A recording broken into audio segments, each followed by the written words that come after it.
అలాగే మీ అందరికీ తెలుసు, గత ప్రభుత్వ పాలనలో తిరుమల నుండి ఉత్తరాంధ్రలో ఉన్నటువంటి అరసవిల్లి వరకు దేవుడు ఆస్తులను కూడా వదలని పరిస్థితులు అనేకం మీడియాలో మీరే ప్రచురించారు, మీరే అందరికీ చెప్పడం కూడా జరిగింది.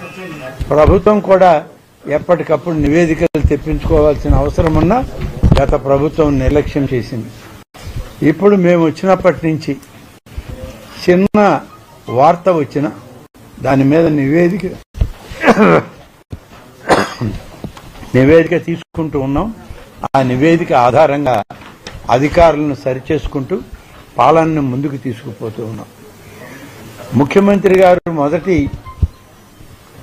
దర్శనార్థం శ్రీ వెంకటేశ్వర స్వామి యొక్క తిరుమలకి వెళ్ళినప్పుడు అక్కడే చెప్పారు, మీడియా సాక్షిగా, ప్రక్షాళన అనేటువంటిది ఈ యొక్క తిరుమల నుంచే నేను ప్రారంభిస్తున్నాను.